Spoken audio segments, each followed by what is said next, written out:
El Ministerio Internacional presenta su programa Un Aliento de Vida.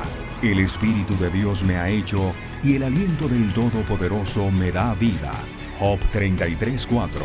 Una palabra de poder y unción que llenará tu espíritu.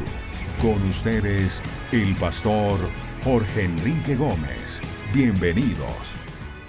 Porque los mismos apóstoles, llenos del Espíritu de Dios, reconocieron en la persona de Jesús de Nazaret a este profeta. Mire que yo hablo de la persona de Jesús de Nazaret y no estoy fuera de contexto ni de la Biblia, porque Moisés dijo: Dios escogerá de entre ustedes a un hombre, y un hombre es una persona. Así que el mismo Dios, Jesucristo, la palabra, el verbo de Dios, se hizo siervo. Y él mismo lo dice. Hechos 3:22 dicen los apóstoles: uno de esos profetas fue Moisés, quien dijo: Dios elegirá a uno de nuestro pueblo para que sea un profeta como yo. Ustedes harán todo lo que él diga. El que no lo obedezca dejará de ser parte de nuestro pueblo. ¿Por qué los apóstoles le demostraron que en la persona de Jesús de Nazaret se cumplió todo lo descrito por los profetas? Hechos 3:13. Hechos 3:13. Nuestros antepasados ha enviado a Jesús como Mesías. Como Mesías. El mismo Moisés dijo: como yo. Moisés representó la ley oral o escrita. Jesús, el Mesías, representa la ley en la tabla de tu corazón. Es la misma ley, pero ahora queda grabada no en un papel, sino en tu corazón. Pero ustedes lo entregaron a los gobernantes romanos. Y aunque Pilato quiso soltarlo, ustedes no se lo permitieron. Esto lo dijo Pedro cuando fue llevado por aquel hombre que había recibido sanidad. Todos los días un hombre que nunca había podido caminar, dice Hechos 3:2, era llevado a una de las entradas del templo conocida como Portón Hermoso. Ese hombre pedía limosna a la gente que entraba en el templo. Y fue sanado. Y todo el pueblo se admiró.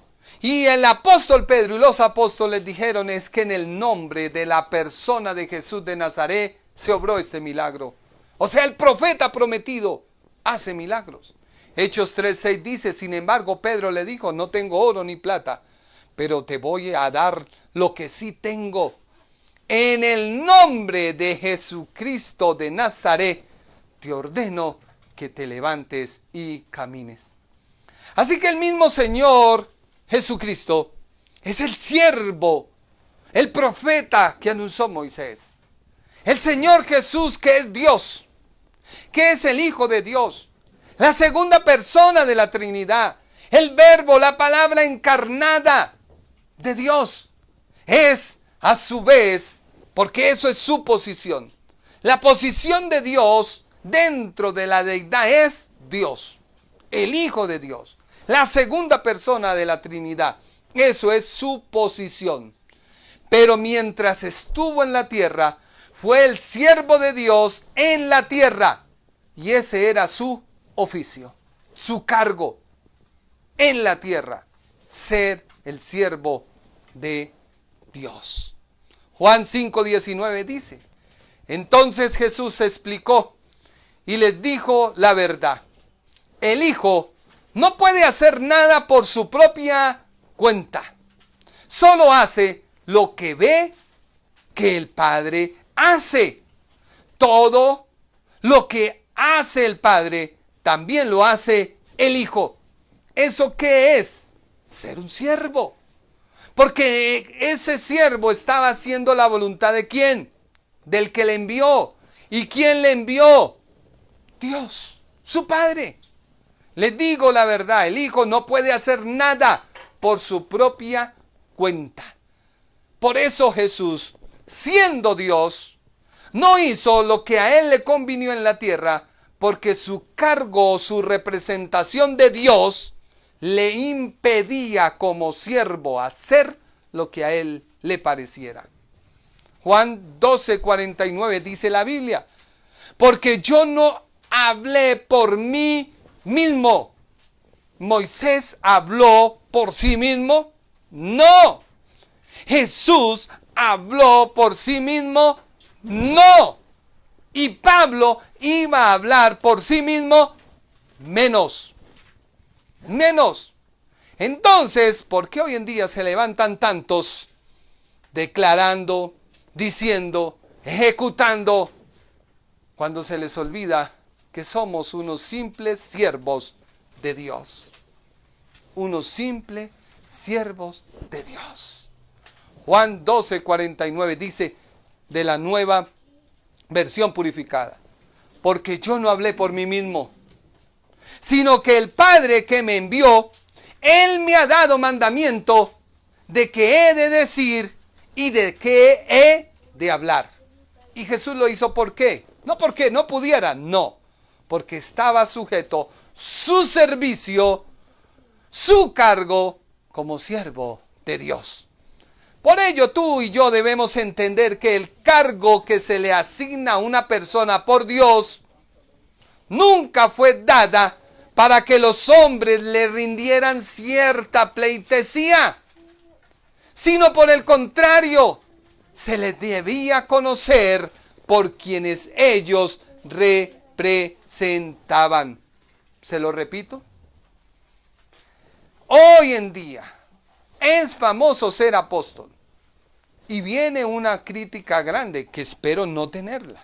Si usted me entiende a qué estoy hablando, los cargos que se entregaron y que Pablo de una vez abrió su carta diciendo yo soy Pablo, pero yo Pablo no soy el ministro, yo Pablo no soy el apóstol que he ganado, no, él dijo yo soy un siervo de Cristo y soy llamado a ser apóstol apartado para el evangelio.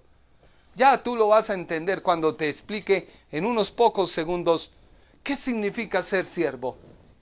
Por eso vuelvo y te repito, es importante entender que el cargo siervo, apóstol, profeta, maestro, el que tú quieras tener, que Dios te asigna, nunca fue para que te rindan pleitesía, sino por el contrario, es un cargo que hace conocer a la persona que tú representas. Deuteronomio 18:22. Y si el profeta habla en nombre del Señor, o sea, si la persona habla en nombre del Señor, pero su profecía no se cumple, ni ocurre lo que predice, ustedes sabrán que ese mensaje no proviene del Señor. Ese profeta habló sin el respaldo de mi autoridad y no tienen por qué temerle. Dios está diciendo, si es un siervo, si es un profeta, me representa a mí y habla lo que yo digo. Y si lo que yo hablo y lo que yo digo se cumple, fue porque habló en mi nombre. Pero si no se cumple, fue porque Él quiso hablar por su propia cuenta. Por ello, el Señor Jesús cumplió la ley. Y una vez inicia su ministerio, llama a apóstoles. Él como siervo de Dios llamó a apóstoles a realizar el mismo trabajo de retransmitir únicamente un mensaje, una representación. Y esa representación y mensaje es exclusivo en la persona de Jesús de Nazaret. Hebreos 4:12 dice, solo Jesús tiene poder para salvar. Solo Él fue enviado por Dios. Y en este mundo, solo Él tiene el poder para salvarnos. Entonces, ¿por qué predicar otro evangelio o predicar otras tácticas para que la gente sea allegada al evangelio? Los apóstoles dijeron esto, porque recibieron de la persona de Jesús de Nazaret esta instrucción, que él como siervo recibió del Padre. Marcos 16:15 dice, y entonces les dijo, vayan por todo el mundo y prediquen la buena noticia a todos. ¿Cuál es la buena noticia? El que cree en Cristo y es bautizado será salvo, pero el que se niegue a creer será condenado. Estas milagrosas señales acompañarán a los que creen. Expulsarán demonios en mi nombre. Hablarán nuevos idiomas. Podrán tomar serpientes en las manos sin que nada les pase. Y si beben algo venenoso, no les hará daño. Pondrán sus manos sobre los enfermos y sanarán. Esto sucederá y se evidenciará en una persona que reconoce que es siervo de Dios y habla lo que Dios le habla. Y si habla lo que Dios le habla, nunca será avergonzado. No habrá poder del infierno que le calle la boca. No habrá oración contraria contra aquel siervo que surta efecto. Por ello, el apóstol Pablo apeló al uso de ambos cargos que eran de total conocimiento entre sus lectores. Estos cargos que él designó o él atribuyó como siervo y enviado son lo que el apóstol Pablo le asociaron como representante de un mensaje que recibió para luego anunciar, a lo cual el apóstol le llamó las buenas nuevas. Si miramos Romanos 1:1 del lenguaje sencillo para todos, dice, queridos hermanos de la iglesia en Roma, yo soy servidor y apóstol de Jesucristo, porque Dios me eligió para anunciar las buenas noticias que Él tiene para nosotros. Así que el apóstol reconoce su autoría, muestra sus credenciales divinas que son necesarias para el desarrollo de su trabajo, para lo cual se identifica como siervo y apóstol. Lo hace el apóstol por ser una iglesia que no fundó, pero una iglesia que sí tenía un alto conocimiento de la ley. Y es que para el judío, Moisés es el siervo de Dios, representante de Dios, dador. Por medio de Moisés, Dios dio la ley. Si tú logras entender qué es un siervo y un apóstol, dejarías de pelear tanto por títulos o cargos. Que es que fulana se llamó, que fulano se llamó. Deja la babosada, que nadie puede tener algo si Dios no se lo ha dado. El cargo de siervo y apóstol tiene rasgos de representar a Dios y de anunciar su mensaje, y estos rasgos deberían predominar hoy en quienes desean ser un verdadero representante del reino de Dios. No por lo que significa el cargo, no, ya que humanamente se conoce a una persona por su estudio, por su conocimiento, por su experiencia, a lo cual recibe un título o un cargo que le identifica. Pero es que a Dios le plació llamar a empíricos y graduarlos y ponerles un sello de representación. Por eso en el reino de los cielos no habrán cargos.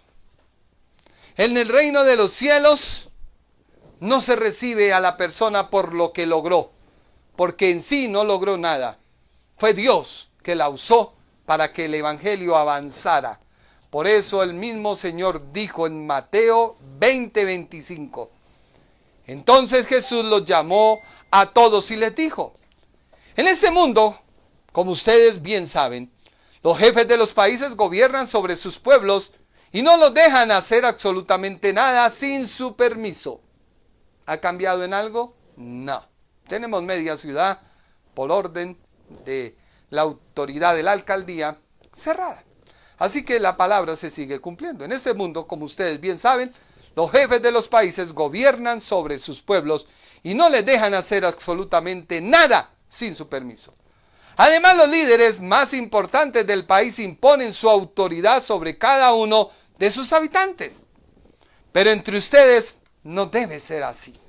Al contrario, si alguno de ustedes quiere ser importante, tendrá que servir a los demás. Si alguno quiere ser el primero, debe ser esclavo de todos. Yo, el Hijo del Hombre, lo hago así. No vine a este mundo para que me sirvan, sino para servir a los demás. Vine para dar mi vida por la salvación de muchos. Por ello, una de las versiones que más me gustó, no quise abrir mi mensaje con ella, porque yo sé que mucha gente de pronto me criticará si me oye leerla al principio. Pero ahora que he hecho esta disertación y que ya casi voy a terminar, le voy a leer de la Biblia K2, una Biblia judía, mesiánica. Y dice así, Romanos 1:1, Biblia K2. De Shaul, deseado, un esclavo del Masajid Yeshua, un emisario, porque fui llamado y apartado para las buenas noticias de Yahweh. Ahí vemos nosotros la realidad cruda. Saúl, que significa deseado, era un esclavo de Jesucristo, un emisario, y fue llamado y apartado para hablar las buenas noticias de Dios.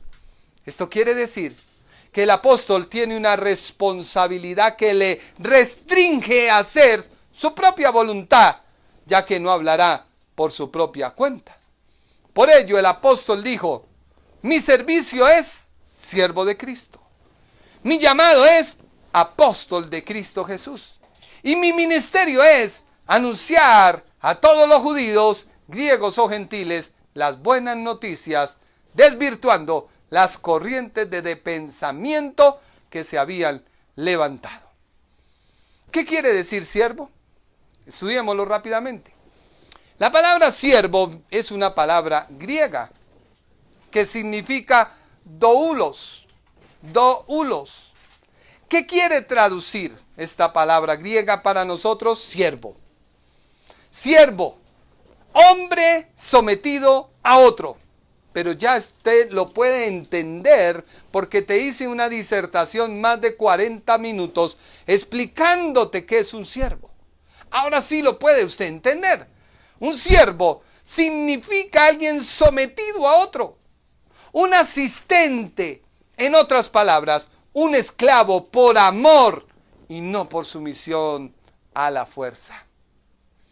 Un siervo es una persona que se dedica a satisfacer los deseos de otro, desatendiendo los suyos propios sin obligación o temor por miedo.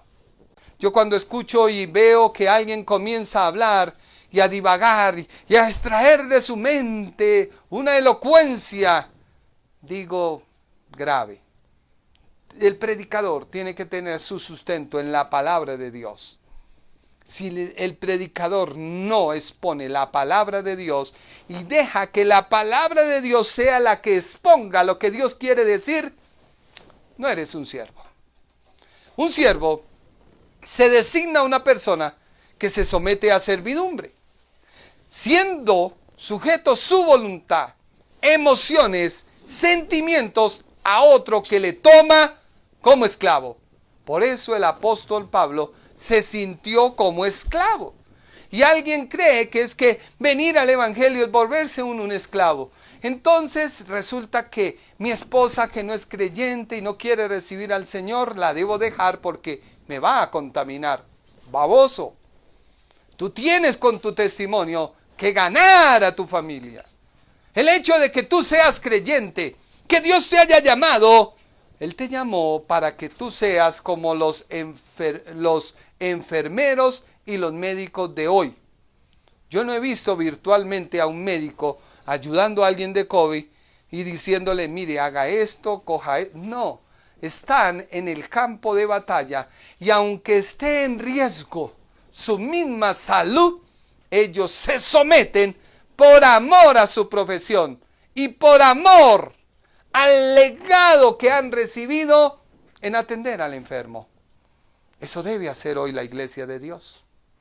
El pastor de hoy debe ser aquel siervo que entiende que Dios lo llama a presentar su mensaje, ser su representante. Es algo que lo hace de buena gana, porque su obediencia no está supeditada al ejercicio de la fuerza o condicionada a desmeritar sus derechos que posee como persona. No es así.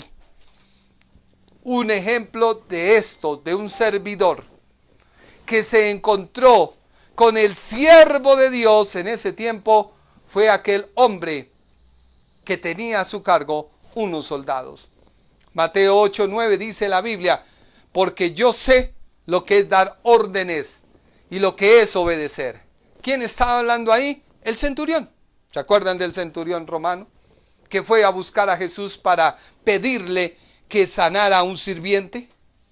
Y aquel hombre le dice a Jesús, yo sé lo que es la autoridad. Yo sé lo que es el servicio a una nación. Sí, dice la Biblia, leámoslo, Mateo 8:9. Porque yo sé lo que es dar órdenes y lo que es obedecer. Si yo le ordeno a uno de mis soldados que vaya a algún sitio, ese soldado va. Y si a otro le ordeno que venga, él viene. Y si mando a mi sirviente que haga algo, lo hace. Él sabía cuál era su posición dentro del ejército. Así que este pasaje nos da la idea de lo que es estar bajo subordinación o sujeto bajo autoridad de un líder con mayor jerarquía que le hace actuar a nombre de un estado o de una persona. Y eso es lo que es un siervo. Un siervo es el que representa a Dios mismo. Así que el evangelio no es para hacer mojigatos que luego sacan las uñas. O para aquellas personas que uno les invita, ven mi hermano, ven te invito a almorzar, varón de Dios, déjame. Pero no, ni siquiera es así. Uno le dice, venga, te quiero invitar a un almuercito. Déjeme entrar en un ayuno para pedir la dirección del Señor. Se le subió el ego al techo. No es un representante de Dios. Jesús fue criticado porque lo vieron comer con fariseos, con escribas, con recaudadores de impuestos, con mujeres que supuestamente eran de la vida alegre, pero él nunca perdió su identidad como siervo de Dios. Él dijo, yo vengo a las ovejas escarriadas, a las ovejas perdidas de la casa de Israel. Pero cuando a alguien se le olvida a quién representante, pues se enreda en los negocios de este mundo. ¿Por qué? Porque a costillas del evangelio, ¿cuánta gente no ha engañado a otra? Yo fui el día de ayer con una amiga a comprar unas cosas y tan pronto ella le dijo a aquel varón, él es un pastor y necesita tal cosas. Este hombre mostró un interés tanto que empezó a ayudarme, a aconsejarme y a servir de la mejor manera. Y yo, como hijo de Dios, como comerciante, no abusé de él y le dije, mira, eso es para la obra, tú sabes. No, mi hermano, tú tienes que tener cuidado, porque muchas veces en nombre del evangelio se ha hecho mucha basura. Mateo 8:10 dice Jesús, y Jesús quedó admirado al escuchar la respuesta del capitán. Entonces le dijo a la gente que lo seguía, les aseguro que en todo Israel nunca había conocido a alguien que se confiara tanto en mí como este extranjero. En otras palabras, el siervo romano, el servidor romano fue y buscó al siervo de Dios, Jesucristo, y le habló, y se entendieron de rango a rango, y vemos cómo el Señor quedó admirado de la fe. Reflexiona y medita. Dios te ha llamado a ti a que lo representes. Tú puedes ser un siervo de Él, pero tienes que entender que como siervo de Dios no puedes hacer lo que se te venga a la cabeza. No puedes hacer lo que tú creas. No puedes decir lo que tú consideras, sino primero tú tienes que ir a la palabra y a la presencia de Dios. Espero que haya quedado claro este mensaje y que haya quedado bien claro lo que es ser un siervo de Jesucristo. Por eso el apóstol Pablo, vuelvo y te repito, empezó con esa introducción. Siervo. Tan pronto la iglesia romana escuchó que era un siervo, pues prestó atención, porque precisamente Moisés, que Dios levantó para que transmitiera de Dios al pueblo la ley, era muy conocido como el siervo de Dios. Y fue ahí donde él comenzó a decir que iba a hablar un mensaje que era del mismo Dios e iba a presentar a la persona de Jesucristo, a quien conocía, porque el Padre se lo presentó y se lo dio a conocer. ¿Conoces tú de Dios? ¿Puedes tú hablar con firmeza la palabra del Señor? Medita. Y si no es así, yo te invito a que empecemos a conocer quién es Dios y qué quiere Él de nosotros. Vamos a orar ya para finalizar. Vamos a clamar al Señor por cada vida que me ve. Si usted se encuentra enfermo, yo le invito para que usted ponga las manos sobre su celular. Dios te va a sanar. No porque yo lo diga, porque alguien dirá, pero ¿qué? No, es Dios quien te va a sanar. Es Jesucristo, la persona de Cristo, porque no es en mi nombre, Jorge Enrique Gómez Sánchez, que Dios te va a sanar, sino es en el nombre de Jesús de Nazaret, a quien yo le sirvo. Padre Celestial, te doy gracias por tu palabra. Gracias por este momento y este tiempo que tú me has permitido compartir tu palabra a miles y miles de personas. Yo te pido, Señor, en esta hora, que seas tú obrando en cada hogar donde esta palabra ha de llegar.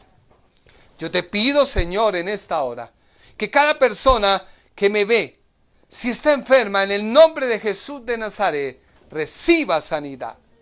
Si hay en su cuerpo o en su mente aflicciones que no son de Dios, ahora mismo ordenamos que en el nombre de Jesús de Nazaret seas libre. Sé libre ahora mismo. Echo fuera y reprendo en el nombre de Jesucristo de Nazaret toda aflicción. Dice la Biblia, echa sobre Jehová tu carga, que Él te sustentará. Echa sobre Jehová tu carga, que Él te sustentará. Por nada estéis afanosos, sino que sean reconocidas delante de vuestro Dios, con oración y acción de gracias, todas vuestras peticiones, que Dios es poderoso en obrar y sanarte. Gracias, Padre Celestial. Echamos fuera de los cuerpos toda enfermedad y toda dolencia, en el nombre de Jesús. Amén y amén. Dios te bendiga. Dios te guarde. El Ministerio Internacional presentó su programa Un Aliento de Vida. Venid a mí los que estáis trabajados y cargados, y yo os haré descansar. Mateo 11:28. Un aliento de vida. Una palabra de poder y unción que llenará tu espíritu.